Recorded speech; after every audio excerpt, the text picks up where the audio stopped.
Alors bonjour à tout un chacun de vous, j'espère que vous allez très bien. Ça fait un moment que je n'ai plus fait de vidéos et aussi avec cette histoire de coronavirus, j'ai pris aussi mon temps de me reposer un peu avant de reprendre les vidéos. Alors j'espère que vous allez tous bien et que je ne vous ai pas manqué. Alors aujourd'hui, qu'est-ce que je vais raconter aujourd'hui? Alors, il y a quelqu'un qui m'a demandé à savoir quel genre de questions on peut te poser à l'interview lorsque tu veux faire une demande de visa pour une formation professionnelle en soins. Alors, ce matin, j'ai décidé de faire une vidéo à propos des questions qu'on peut vous poser lors d'une interview pour la formation professionnelle en soins.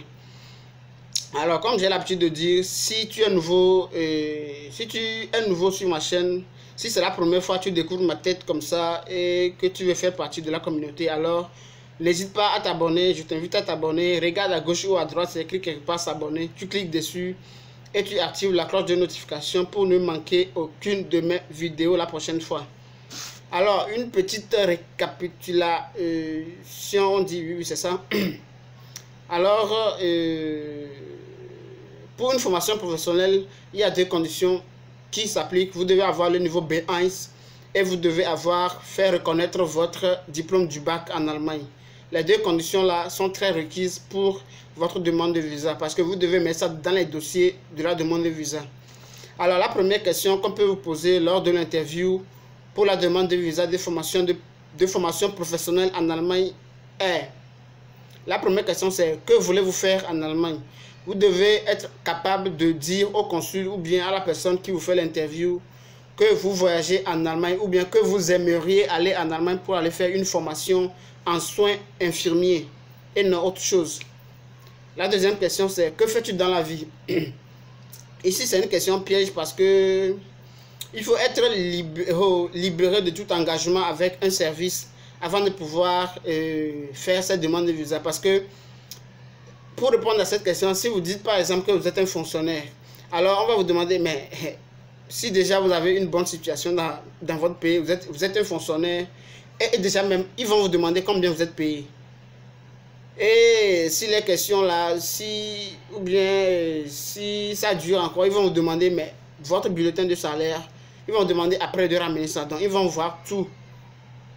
Donc, avant de pouvoir vous donner le visa. Alors, s'ils voient que vous êtes sous contrat bien défini, que vous avez un bon salaire, alors pourquoi laisser cette situation et aller faire une formation en soins? Alors, pour cette question, que fais-tu dans la vie? Je te conseillerais de dire: je suis un débrouillard. Je me débrouille de gauche à droite. Je fais des jobs, tout ce que je vois comme job pour gagner de l'argent et voilà, point final. Alors, la troisième question, c'est pourquoi une formation en soins en Allemagne? Ici, on demande ta motivation. Pourquoi? C'est quoi tes motivations à pouvoir faire cette formation et à vouloir plutôt faire cette formation en soins infirmiers en Allemagne? Alors, à cette question, bon, chacun peut donner son point de vue. Ici, on veut juste connaître ta motivation en te posant la question pourquoi une formation en soins en Allemagne? Alors, la quatrième question, c'est pourquoi pas dans ton pays?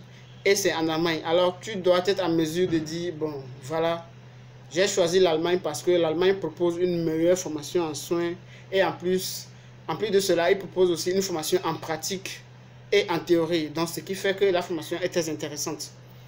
Et aussi si vous voulez ajouter autre chose, vous pouvez ajouter ça autre. Il n'y a pas de tabou pour ça. Alors la cinquième question, c'est comment êtes-vous arrivé aux conclusions du contrat? Ici, ils veulent juste savoir, mais comment est-ce que vous êtes inscrit jusqu'à avoir le contrat. Donc vous devez leur juste expliquer ça, que bon voilà, au début tu t'es inscrit et que après tout ils t'ont répondu 2 semaines après d'habitude, et donc ils ont voulu aussi te connaître, donc du coup ils t'ont proposé un entretien sur Skype. Donc vous avez fait connaissance, vous vous êtes échangé et ils t'ont expliqué bon comment est-ce que la formation va se dérouler, patati patata, et quelles sont les prochaines démarches à suivre. Donc voilà, tu dois être en mesure de leur dire ça. Ça, il n'y a pas, c'est pas compliqué.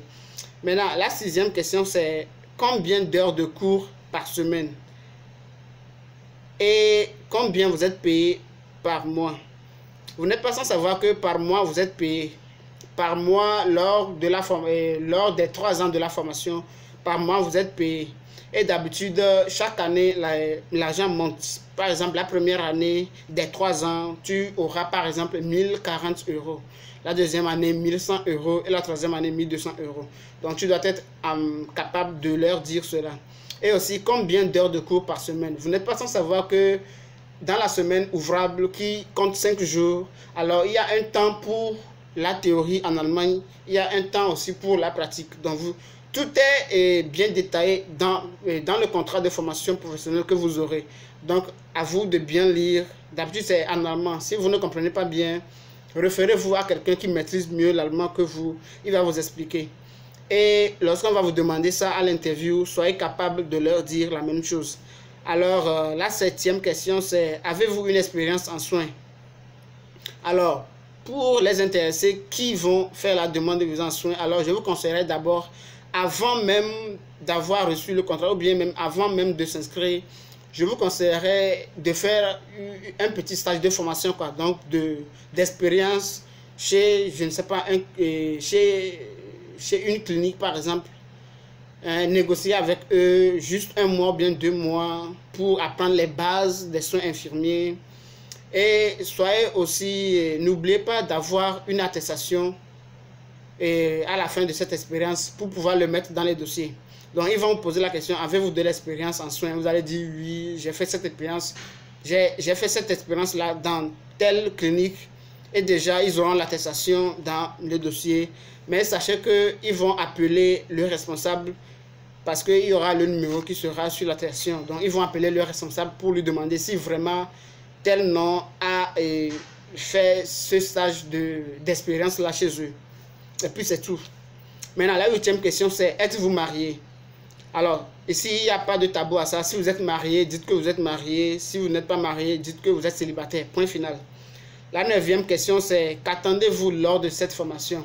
Vous devez être capable de dire à la personne qui vous pose la question que lors de la formation, là, j'aimerais avoir comme expérience ça en théorie, ça en pratique.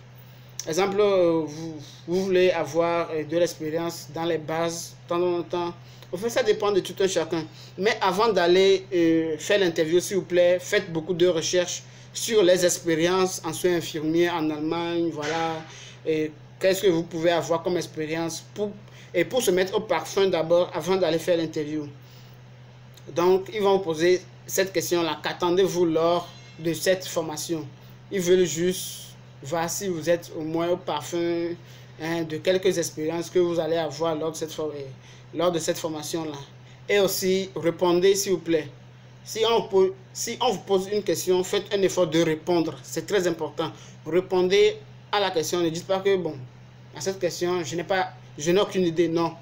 Répondez à toutes les questions.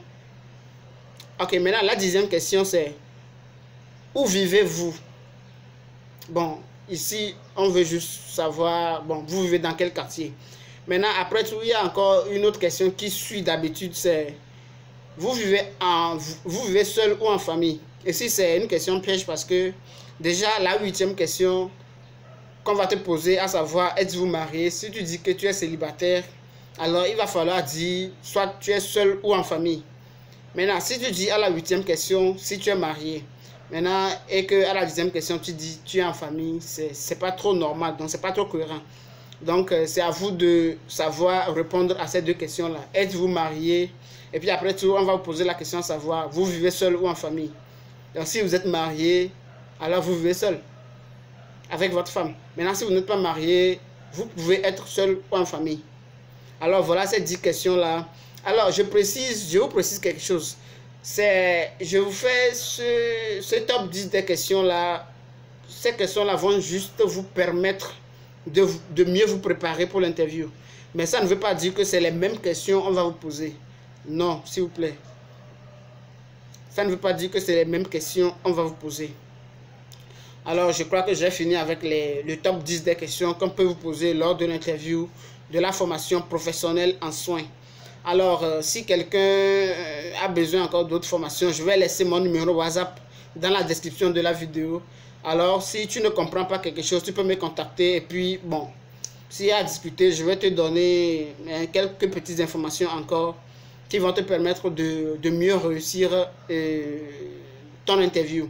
Mais sachez que l'interview, parmi toutes les questions qu'on va te poser, l'interview ou bien les questions porteront sur ta motivation et ta scolarité. Alors, si cette vidéo t'a plu, n'hésite pas à t'abonner et à commenter la vidéo surtout et à me donner un like comme ça pour me booster.